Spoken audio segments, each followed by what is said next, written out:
To just test fit the RAM, make sure it fits. See where the barbs, this barb right here, this one's a swivel, so it doesn't really matter where that ends up. This one right here, I want to see where that's going to end up when the RAM's fully tightened. And it looks like that's where it's going to end up fully tightened, so I'm just going to drop it back. That's perfectly fine. Sometimes you may feel the need to put an O-ring on the base of the RAM. That way you can adjust where it spins whenever it's tightened up, but that appears to be okay.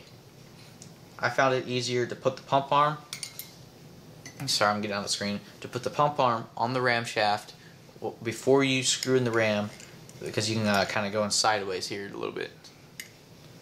So I'm going to thread that in just a little bit, a couple threads, just so it holds itself on. Put some Loctite on that. There's a little much there. I'm just going to hold the RAM shaft and screw on the pump arm.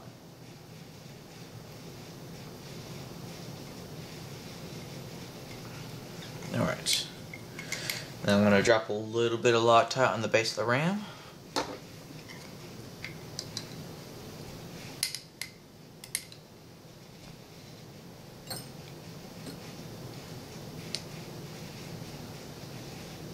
Alright, see, again, it ends up with the barb fitting up. I'm going to spin it back just a little bit. So there's where we want that.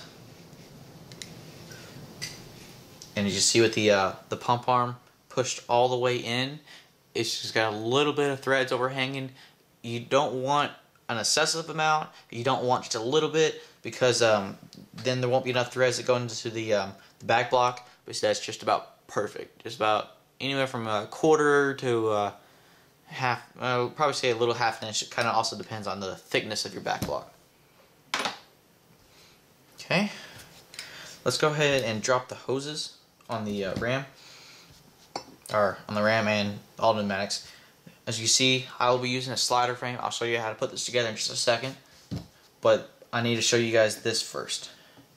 A slider frame, you pull the trigger plate back and it slides backwards. That's what I call a slider frame.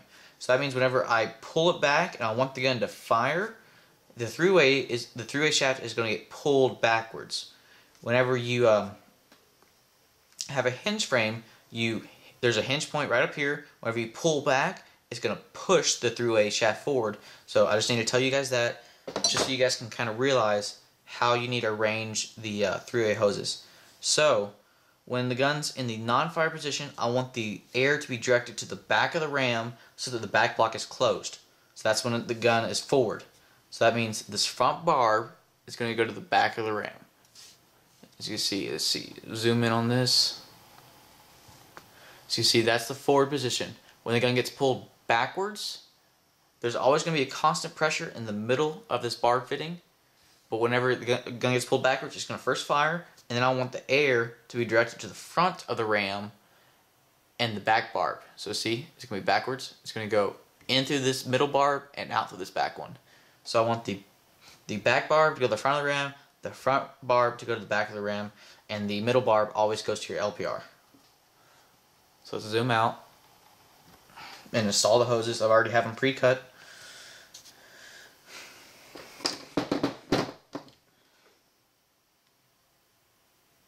Just using a pair of pliers. They just slip right over the bar fittings. Sometimes they can be a little bit of a hassle to get on. You just want to try to go slowly and not slip like I did at the very beginning. That way you don't scratch up your fittings. So again, the front one, the front bar fitting, is going to the back of the RAM.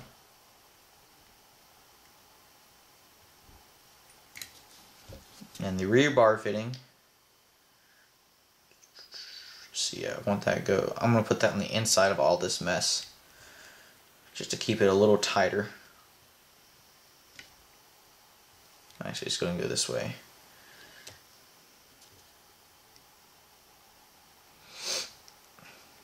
And if you want more details about how to set up a front block, just watch my front block video like I said before. Eventually I'm going to have videos of how to set up every little individual part of an autococker. I think the slider frame or sweet spotting rig probably next. Alright, so there's that. Hoses are all routed. I'm going to go ahead and set this aside just for a second. Let's put the slider frame together. So here's the slider frame pieces. There's your trigger plate. You have a trigger plate spring. It sits right there and it pushes the trigger plate forward. You have a trigger shoe. Some people like to use trigger shoes, some people don't. All it does is it increases the width of the trigger plate. It just makes it a little more comfortable in my opinion. Alright, what am I looking for? The sear here. Here's the sear spring. And the sear. So that's how it works. Whenever you pull the trigger plate, the sear is resting right here on this ramp.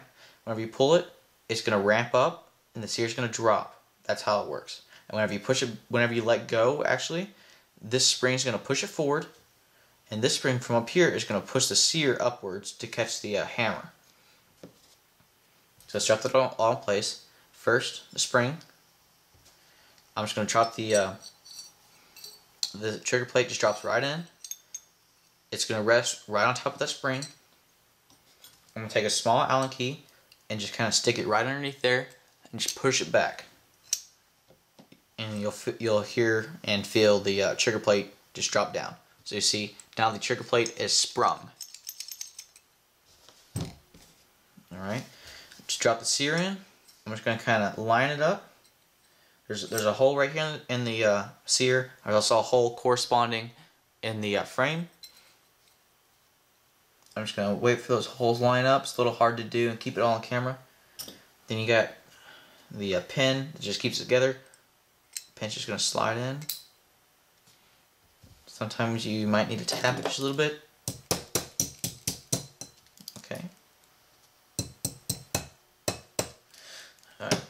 Just tapping it real lightly. And then I'm going to drop the sear spring in. Some people like to put the sear spring in before the sear, but then you'll have to kind of keep pressure on the sear. I just find it easier to drop it in afterwards. You just kind of slide it up in there, and there's a little groove that catches the bottom of it right there. So as you can see, whenever you pull the trigger, the sear goes down.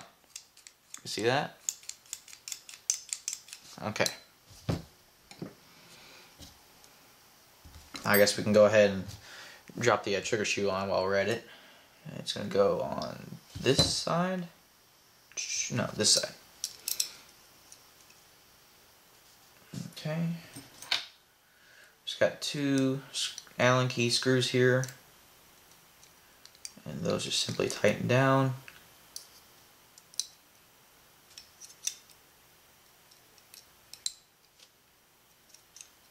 Sorry if I kind of get off camera. I'm not looking at the camera screen the whole time. Alright. This trigger frame is going to bolt right on. 2 screws here. You got one in the back. Again, sorry if I get off camera. Let's go ahead and zoom out. You got one in the back of the trigger frame. It's going to sit right there. I'm just going to thread it in by hand just so I can keep it all in line. And you got one at the front. Actually, I'm sorry, I mixed those up. The longer one's going to go in the front. Shorter one's going to go in the back. You don't want a long one in the back because then it's going to go up into your mainspring and cause issues. 1/8 inch Allen key. I'm not tightening it down all the way because this is not aligned quite yet. Okay. Drop that in. Push that up.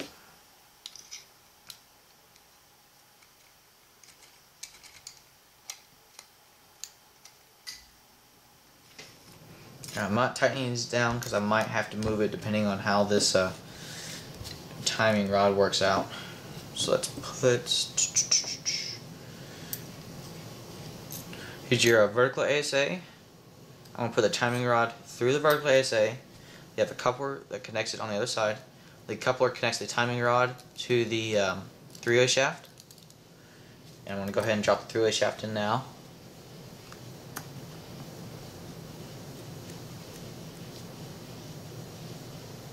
Just a little bit of lube. You don't really need much. I'm just going to drop that in the front of the 3-way. Some 3-ways you can drop it in the front, some take it on the back.